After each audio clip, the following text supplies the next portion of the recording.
Oi, tudo bem? Meu nome é Moisés Siqueira e junto a José Luiz trataremos do livro Políticas de Natureza de Bruno Latour como parte integrante do mestrado em Direito da Faculdade de Direito do Sul de Minas. É, Bruno Latour foi um professor francês que, na presente obra, trata de um caráter disciplinar e político acerca das relações humanas com o que ele chama de não humano. E introdutoriamente já nos diz o que fazer acerca das políticas da natureza. Logicamente, há a necessidade de fazer ecologia política, averiguando sistematicamente e principalmente sobre as nuances que permeiam o respectivo meio, sendo elas de caráter utópico, moderadas, razoáveis e até liberais. A ecologia política leva a natureza em suas relações com a sociedade, sendo logicamente uma matéria de cunho transdisciplinar. Ecologia, logicamente, termina com logia, e logia do grego significa visão. E é muito interessante tratar desse respectivo tema porque ele se relaciona com as ciências direta e indiretamente em todos os seus critérios, havendo tão somente a necessidade, inclusive contingencial, de se averiguá-la. Sabe-se, e como exemplo e curiosidade, que o efeito estufa foi descoberto por um matemático chamado Fourier, que, mediante os seus respectivos cálculos, tentou observar a temperatura da Terra nas suas relações vibracionais e frequenciais, averiguando assim que a Terra na verdade estava muito mais quente do que a matemática fria, sem as respectivas modulações da natureza, suportavam. E assim a ecologia se faz presente à medida que averigua a interação das ciências, que se fazem muitas vezes friamente, com o seu meio. Portanto, procura-se explorar a presente obra sob três aspectos: o de cunho científico multidisciplinar, sob o viés da própria natureza e, finalmente, sobre o viés da política. Como forma de apresentar o presente trabalho, eu, Moisés, fiquei responsável pela parte um, 2 e 3 da presente obra, sendo que Zé Luiz fará o capítulo de número 4, 5 e conclusão. Dando prosseguimento às tratativas, no capítulo de número 1, buscará fazer a desconstrução da noção estrito sensu de natureza utilizando-se da sociologia, verificando que a ecologia política não saberia conservar a natureza se não averiguássemos tanto o coletivo quanto os espectros adotados pelos atores políticos que permeiam tanto o executivo quanto o parlamento. Já no capítulo de número 2, vamos proceder com uma troca de propriedades entre atores humanos e o que ele denomina de não humanos, sob o nome de coletivo, imaginando um sucessor às políticas anteriores. Esse coletivo a gente acaba interpretando primariamente como organizações da sociedade civil, organizações da sociedade civil de interesse público, associações, cooperativas, dentre outras cuja personalidade política existe, incluindo até atores não humanos que são do próprio meio ambiente. Este novo coletivo, no capítulo 3, permitirá uma transformação dos fatos e dos valores. O autor, no capítulo 4, poderá ver essas novas instituições funcionando. E no capítulo 5 faz a comparação de forma a enxergar anteriormente com a nova forma atrelada à cultura, aos coletivos, atribuindo composição progressiva comum. Percebe-se, portanto, que Bruno Latour ele traz estruturações amplas de funcionamento de como se veria a relação do meio ambiente num contexto mundial. Ele não se limita à definição específica do que se faz em solos e em nações, sendo que na conclusão conclui sobre o Estado e as modulações ecológicas. Portanto, o termo-chave da presente obra é ecologia política, o que difere da científica e laboratorial, ocupando espaços públicos, inclusive o parlamento. Bom, gente, vamos ao capítulo de número um. Sendo que no capítulo de número um a averiguação que se faz presente é a epistemológica, cuja o autor deixa evidente logo nas primeiras parágrafos do presente capítulo sobre a necessidade de sair da caverna, ou seja, ir a campo averiguar como as questões estão sendo de fato construídas sobre a ecologia. Portanto, ele adota a figura tanto do filósofo sábio, que seria tanto um salvador, de forma a ver o que se necessita acerca da questão no local, bem como legislador, um construtor estrutural. E pergunta-se, isso seria uma crise ecológica ou uma crise de objetividade, havendo notas quanto a lobbies e articulações constitucionais em mais diversos países do globo no que tange ao meio ambiente, ressaltando sobre a necessidade de se fazer a ecologia política. Existem grupos que vão passar de um antropocentrismo cartesiano para um naturocentrismo dos ecologistas. Deve-se, portanto, dividir a ecologia militante de filosofia da ecologia, chamada também de Naturpolitik, que integra as constituições modernas. Nesse sentido, percebe-se muitas vezes que as crises da natureza são, na verdade, crises de objetividade, no sentido de se adequar um objeto externo ao meio ambiente da forma mais limpa possível, num biotopos, ainda que queira falar do todo.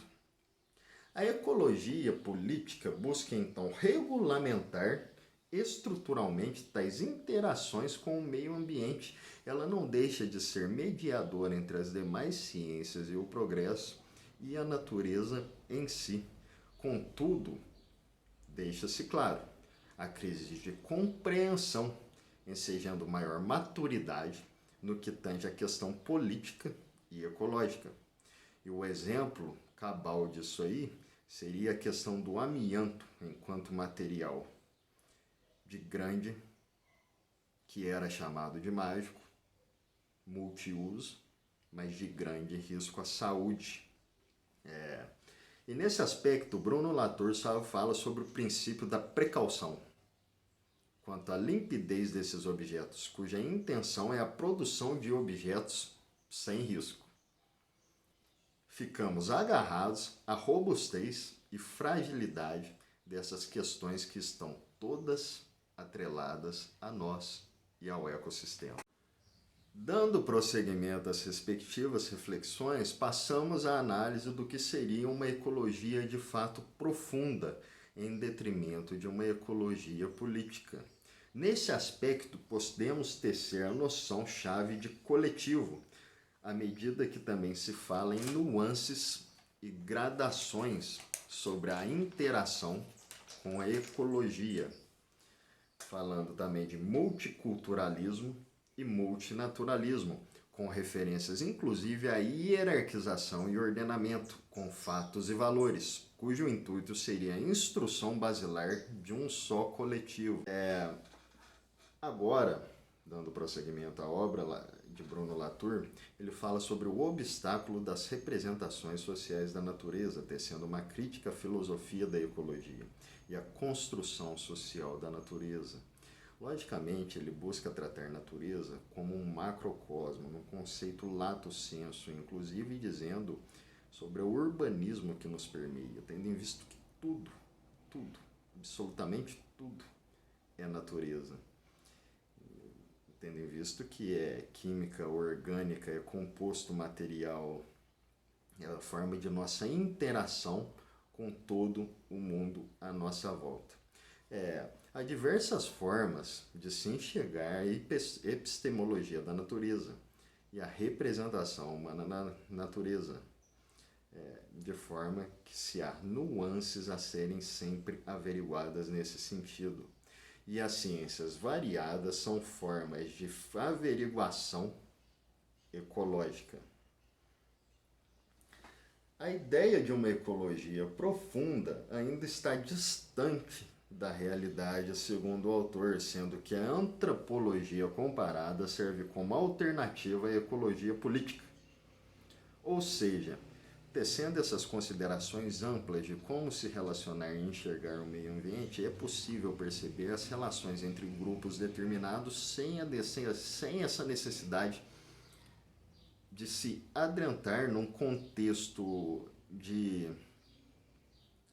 legislação estrutural específico. Ele procura, mediante essa ecologia política, nos fornecer um logos de observação do todo.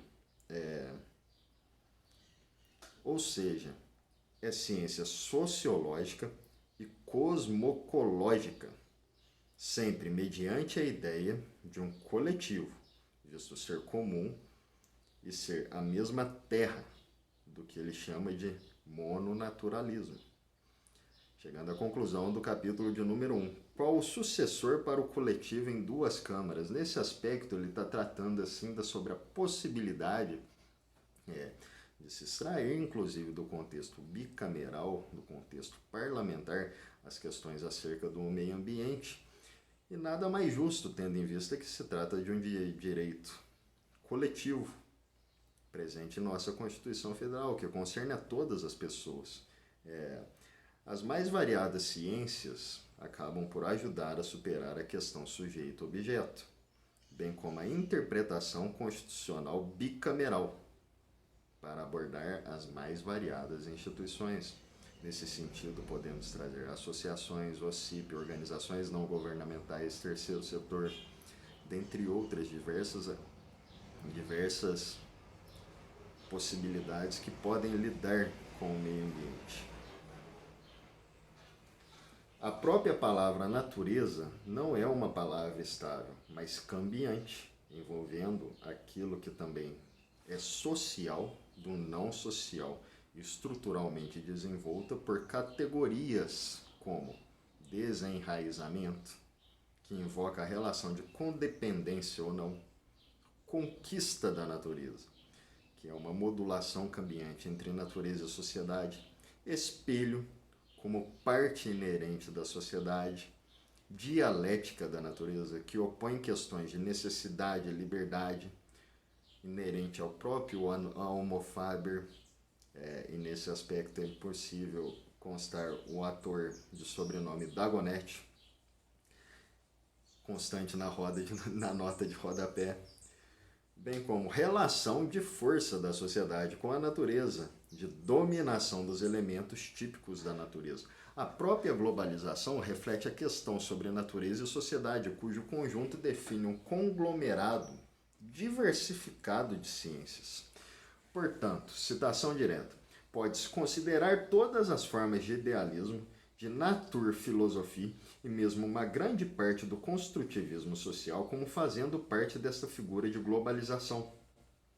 As meditações sobre o princípio antrópico e a ecologia social, a ecoteologia ou mesmo o realismo crítico permitem passar por degraus de uma a outra forma de globalização. Ou seja, percebe-se que o autor na presente obra nos passa uma maneira de se enxergar a relação da sociedade, da globalização com a natureza, de forma a não se limitar a um contexto em específico. É uma perspectiva universal, global, de como lidar com a natureza. Capítulo de número 2. Como reunir o coletivo. Ecologia como seres e realidade numa relação de forças na res pública, como superação de uma submissão estatal. Ou seja, tendo em vista a importância que a natureza tem, tanto no ordenamento como no mundo, no contexto de todo, nada mais justo do que desatrelar especificamente da noção de Estado, trazendo para todo um coletivo que apresentará nuances diferentes essa inter-relação com as questões da natureza, que não deixa de ser uma reunião válida de assembleia, tanto de políticos, agentes, atuantes e cientistas, Mas há dificuldades para convocar o coletivo. Esse coletivo ele representa um grupo unitário que velaria pela reconciliação do homem com a natureza, existindo mais variados. Nesse contexto, a gente pode inclusive relacionar o Greenpeace, dentre outros grupos, havendo inclusive divisões. E a primeira divisão seria saber duvidar dos porta-vozes desses grupos. Isso se trata de um exercício dialético e complementar às tratativas da ecologia, que envolvem persuasão e averiguação fática, mediante porta-vozes. Portanto, o termo-chave é a discussão. Não deixa de ser habermasiano, cuja necessidade há de se averiguar as entrelinhas de uma argumentação e as normas, envolvendo inclusive gradações dos respectivos atores. Isso visa a transformação do ser em cidadão. O papel da ecologia e da política não deixa de ser um assunto comunitário que envolve a todos os seres humanos. Trata-se de formação moral da pessoa, o que seria evidenciado ante a liberdade de expor e as gradações com que expõe a defesa ou a interação com a presente temática, sendo essa a segunda divisão, as associações humanas e de não humanos. A terceira divisão seria, portanto, entre humanos e não humanos, numa perspectiva de realidade e recalcitrância, havendo a necessidade de substituição das espadas dos guerreiros para a carruagem de futuros cidadãos. Para tanto, propõe uma série de bons procedimentos como as trocas, chamadas de Gentleman Agreement, sendo contrárias a qualquer reificação, ou seja, coisificação humana. Essa conexão se torna propósito para a superação das crises ecológicas e sanitárias, o que o faz por experiências laboratoriais. Ou seja, existindo coletivos que lidam com gradações, logicamente isso envolve também uma questão de conhecimento e capital, diferenciadas acerca de todo o sistema ecológico e ecológico, digamos, no lato sensu, que envolve inclusive a sociedade como um todo, essas trocas permitem a superação de todas as crises que talvez um grupo ou um coletivo esteja enfrentando, que outro não esteja, mas esteja talvez em uma relação diferente. Agora passamos às reflexões sobre um coletivo mais ou menos bem articulado. Quais seriam os critérios? Isso se trata da estruturação mediante vias de ação, experiências e enunciados que traduzem uma experiência única, que não deixa de ser, novamente, capital. É artifício que traduz graus de sensibilidade para com o mundo, manifesta num pluriverso de articulações, de rigidez e de liberdade. Não disse anteriormente, mas também temos o Instituto Chico Mendes, ICMBio, que atualmente é responsável por reger, mediante um regime de concessão, alguns parques federais desta nação. Chegando à nossa conclusão do capítulo de número 2, a volta da paz civil, abordando principalmente 3 indeterminações que devem ser averiguadas. Primeira, quem fala? Seria qual coletivo? Segundo, quem age? Quem são os atores? Terceiro, quem pode? Teria meio capital para averiguar tanto? Pensar nisso permite reconciliar o homem em seu meio ambiente, sendo o debate fundamental. Chegamos, portanto, ao capítulo de número 3, uma nova separação dos poderes, e nesse aspecto ele não quer dizer os poderes da República, mas ele quer dizer que além de toda a estruturação parlamentar executiva bicameral, que acaba por sistematizar, ou seja, dar uma estrutura de previsibilidade ao todo, busca, mediante tais agentes, trazer essas nuances e gradações em relação ao meio ambiente de forma muito mais aprimorada. Portanto, a ideia é a de retirar o coletivo da caverna e perfaz a necessidade de averiguar epistemologicamente, ou seja, mediante crenças que são motivadas, ou seja, embasadas, a interação com a natureza, separando-a por critérios. Isolando-se certos valores, adequam-se prioridades. É exercício de modulação deontológica e se liga a outras ciências por fundamento de precaução, dizendo ainda que tal labor de modulação cíclica pode impressionar até Sísifo.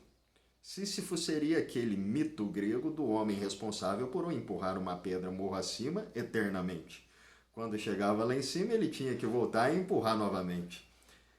Lidar com o meio ambiente, com a modulação, desestruturação e reestruturação, sempre vai ser essa questão de nuance protetiva, de modulação, de progresso, de recuperação e tudo mais, havendo inclusive a preocupação, principalmente, de lidar com nossa casa, do grego oikia. Mas isso seria observações de outra obra. Bruno Latour fala ainda sobre um poder de consideração e um poder de ordenamento, e a necessidade de averiguação do fato-valor. Portanto, não se deve simplificar o número de proposições que podem surgir numa discussão atreladas ao meio ambiente. Digamos, tal ciência desvelou tal material que vai trazer o respectivo progresso. Se surgem questões atreladas ao meio ambiente e a esse material específico, não podem haver simplificações sobre o método atrelado àquele material, tendo em vista que o progresso de tal material ou meio em específico, isso inclusive atrelado à medicina, pode trazer riscos inimagináveis a toda uma comunidade ou ao meio ambiente. Pensamos em descarte de resíduo hospitalar. Isso deve ser feito com uma precaução tremenda, com uma série de protocolos diferenciados, tendo em vista o risco de contaminação que aquilo em si, em uma perspectiva não apurada, gera. Havendo, inclusive, toda essa questão de valor. Traz progresso? Traz progresso. Mas existe um risco ao meio ambiente? Existe um risco ao meio ambiente que não pode ser simplificado, ainda que isso traga progresso. Portanto, é um exercício de modulação, inclusive demorado, com uma série de protocolos ambientais a serem adotados para tanto. A questão de atribuição desses valores evidencia um caráter preventivo de modulação de medidas. Tal consulta prévia busca falar do mundo comum e do bem comum.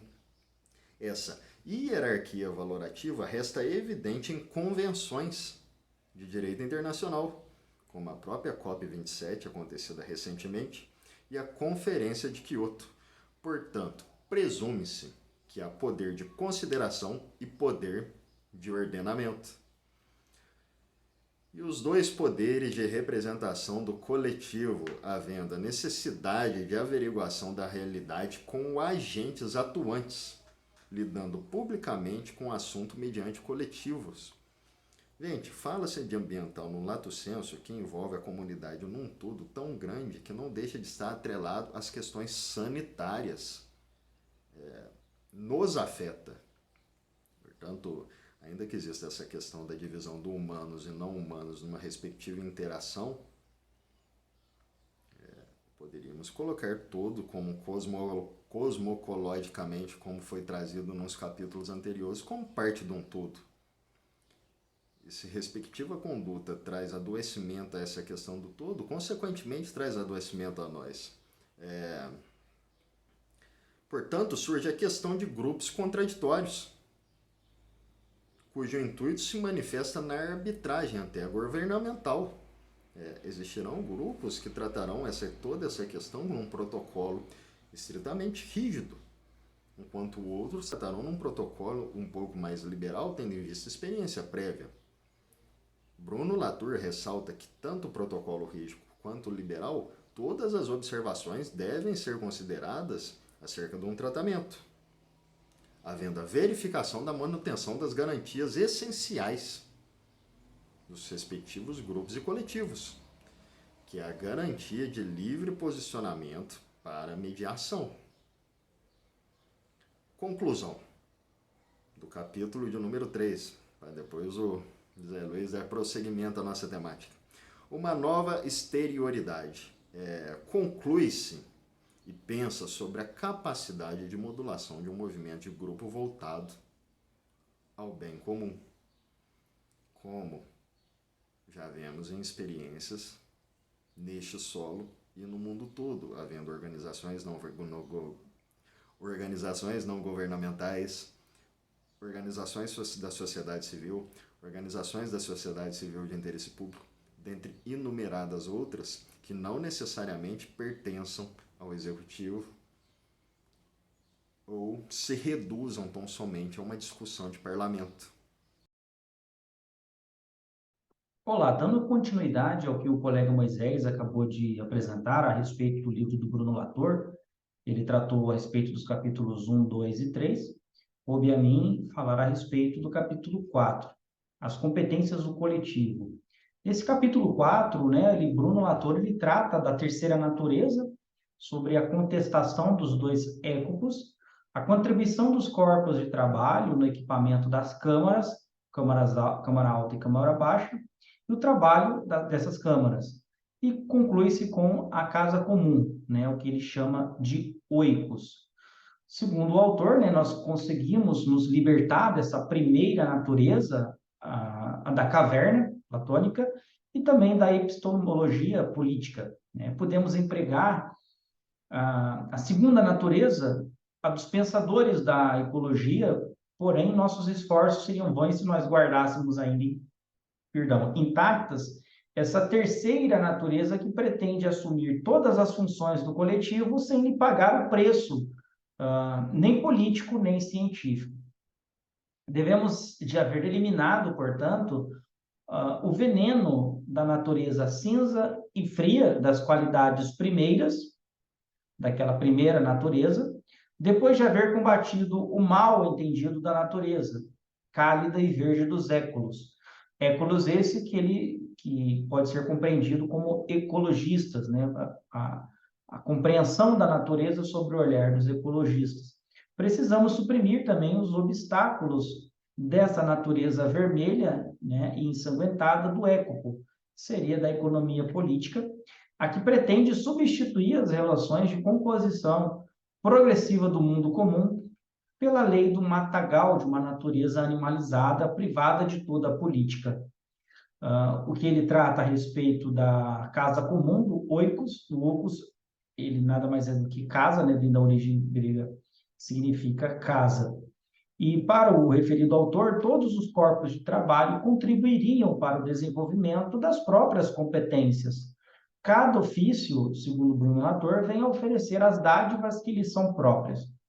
Então, seria possível redefinir as competências do coletivo, ou seja, das ciências, como contribuidoras para a formação dessa ideia de coletivo, sobre a condição de se evitar, a início, a contestação desses dois écopos, da ecologia política e da economia política, que faria confundir a ecologia política com a própria economia política. Então, ele faz essa crítica que, ao invés de houver a participação dos ecologistas políticos, na verdade, o que tem tomado, às vezes, no debate são os economistas políticos. Se a economia se apresenta como um resumo do coletivo, ela usurpa as funções da ecologia política e, de certa forma, ela paralisa, ao mesmo tempo, a ciência, a moral, a política, impondo aí uma terceira forma de naturalização. Bruno Latour, portanto, ele trabalha de uma forma diversa do positivismo, que procurava dispersar ou evitar que a moral, bons costumes, em que a religião, a política interferisse na ciência. Mais uma vez, esvaziada-se dessas pretensões políticas, ela se tornaria um dos corpos de trabalhos indispensáveis à função dessa nova Constituição, Então, ao mesmo tempo em que Bruno Latour critica a usurpação de competência da economia política na ecologia política, ele permite também que a economia política ela possa participar como uma das vertentes, como um dos corpos de trabalho que seriam indispensáveis à função dessa nova Constituição, pelo qual cada um, por intermédio das suas habilidades, poderiam contribuir ao equipamento das câmaras, Câmara Baixa e Câmara Alta. A contribuição dessas ciências, portanto, seria muito mais importante do que a própria contribuição da ciência. Isso eu me refiro à ciência no singular, ou seja, formar um grupo, um coletivo que possa contribuir na formação dessas câmaras, na consciência dessas câmaras, quando ele se refere à Câmara Alta, Câmara Baixa, aqui no Brasil seria Senado e Câmara dos Deputados, formaria uma consciência, uma interpretação da compreensão da sociedade, do direito, da ecologia, a partir da ideia do coletivo, e não mais de uma única ciência no singular, que seria a economia política. Pois essa contribuição das ciências no coletivo poderia contribuir, né, com todas as funções de perplexidade, funções de reflexão, funções de hierarquia, funções de instituição, cada qual na sua arte, cada qual na sua competência, cada qual na sua atribuição, às quais é preciso acrescentar ainda a manutenção da separação de poderes e cenarização de conjuntos que ele vai tratar no capítulo 5. A grande diferença é que essa contribuição dos políticos, ela traz 6 tarefas, permitindo assim uma sinergia impossível anteriormente, quando a ciência ela se ocupava com a natureza e a política dos interesses. E essas funções, elas se tornam tanto mais realizáveis quanto a contribuição dos economistas, bem assim as contribuições dos moralistas, que irão se juntar, por fim, definindo aí um verdadeiro canteiro de obras em que cada um desses especialistas, cada um nas suas áreas, poderiam contribuir com o coletivo, com o comum, num verdadeiro canteiro de obras que tornariam impraticável, seria impraticável no antigo corpo político do passado. E, segundo Bruno Latour, graças a essa organização coletiva, graças a essa multidisciplinariedade, a dinâmica do coletivo torna-se cada vez mais clara, né? Ele afirma isso sobre o seguinte aspecto: pela primeira vez, graças à ecologia política um pouco repensada, associações de humanos e de não humanos podem, enfim, de maneira civil, penetrar nesse coletivo, podem participar do coletivo, da ideia do coletivo que irá substituir a Câmara Alta e a Câmara Baixa. Aí, dando continuidade, o referido autor ele explica o seguinte, que sobre essa ideia, né, de Bruno Latour, sobre essa ideia, repousa o trabalho das duas câmaras.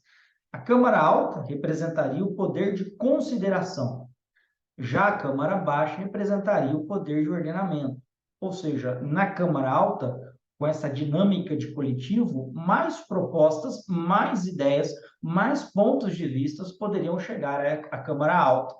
E caberia à Câmara Baixa fazer o ordenamento, a adequação dessas propostas e dessas ideias. A recepção pela Câmara Alta nada tem a ver com a antiga separação natureza e sociedade. Pelo contrário, ela permite que natureza e sociedade possam caminhar juntos. Ela repousa sobre 2 pesquisas. A primeira a satisfazer a exigência da perplexidade e a outra a exigência de consulta. Se essa primeira Assembleia desempenhou bem o seu trabalho, ela torna a recepção da Câmara Baixa muito mais difícil, posto que cada proposição se torna incomensurável para o mundo já coletado. E lá, entretanto, que deve começar a pesquisa sobre as hierarquias compatíveis entre elas, ou seja, sobre qual deve ter prioridade ou não, sobre a designação comum do inimigo, cuja exclusão vai se encontrar instituída na Câmara Baixa durante o processo explícito. Bruno Latour ele diz que esta sucessão de etapas permite definir uma casa comum, que busca os mesmos interesses, que busca os mesmos ideais, tendo em vista as propostas do coletivo. Casa comum, esta que ele chama de ecopos, dentro de um Estado de Direito, no acolhimento de propostas que tornaria, enfim, as ciências compatível com a democracia. Só desta maneira, entende Bruno Latour, formando uma ecologia política na qual há vários atores, há várias figuras participando, segundo ele, somente nesta forma, acolhendo-se propostas numa casa comum de vários setores, é que se tornaria possível compatibilizar a ciência com a democracia, sem que esta substitua aquela. Nesse capítulo 5, o autor ele trata a respeito da exploração dos mundos comuns, as duas flechas do tempo, a trajetória de aprendizagem, o terceiro poder e a questão do Estado, o exercício da diplomacia, e ele conclui com a guerra e paz das ciências. Né? Para Bruno Latour, pela primeira vez, graças à ecologia política, dessa forma repensada, né? Um pouco repensada, as associações de humanos e de não humanos, elas podem, enfim, de maneira civil, penetrar no coletivo. Coletivo este, cuja dinâmica acaba de ser assim redefinida e não mais se encontra diante de uma alternativa binária, uma natureza, várias culturas. Segundo o autor, devemos, pois, reabrir essa questão do nome de coletivos, permitindo a participação de outros autores e explorando os mundos comuns que esses autores podem trazer ao debate do que é o direito. Mas não se pode começar essa exploração senão abandonando a definição de progressos. Não existe, com efeito, segundo o autor, uma, mas duas flechas do tempo. O autor ele explica que a primeira, modernista, uma primeira flecha modernista, que vai em direção a uma separação maior da objetividade e da subjetividade, e a outra, não moderna, ela vai em direção a vínculos cada vez mais enredados. Ou seja, se nós olharmos sobre a flecha da modernidade, que faz essa separação entre maior objetividade e subjetividade, e uma outra flecha não moderna, que está justamente preocupada não em fazer essa separação, mas sim em direcionar os vínculos enredados por esse coletivo. E é somente nessa segunda modalidade de pensar, nessa segunda flecha, se utiliza esse termo de flecha, é que podemos redefinir o coletivo por sua trajetória de aprendizagem, sob a condição de ajudar a esses dois poderes, né, as duas câmaras precedentes, a um terceiro poder de acompanhamento que repousaria sobre a questão do Estado. Para o autor, a primeira flecha, o primeiro modo de pensar, né, ele priva-nos um pouco de todo o ingrediente para construir o nosso coletivo, já que as essências fundadas na natureza são cada vez mais indiscutíveis e as identidades fundadas sobre o arbítrio cada vez menos discutíveis. Já a segunda flecha do tempo, né, ao inverso, ela multiplicaria pouco a pouco as transcendências às quais o coletivo pode apelar para retomar em tempo, segundo o que queria dizer, rearticulando as propostas e oferecendo outros hábitos. Então, ele faz essa separação entre a primeira flecha do tempo, que é essa separação entre objetividade e subjetividade, entre ciência e não ciência, e entre a segunda flecha do tempo, que seria justamente essa transcendência, essa capacidade do coletivo trazer outros hábitos ou outras propostas ao debate. Bruno Latour ainda ele explica que o estado da ecologia política está ainda por inventar, pois não repousa mais sobre qualquer transcendência, mas sobre a qualidade de acompanhar, né, a qualidade de acompanhamento da experiência coletiva, e é dessa qualidade da arte de governar sem dominar que dependeria a civilização. Segundo o autor, né, essa forma de pensar, esta qualidade de governar sem dominar, seria capaz de pôr um fim ao estado de guerra. Permitir a paz, né, e ainda beneficiar-se do exercício da diplomacia.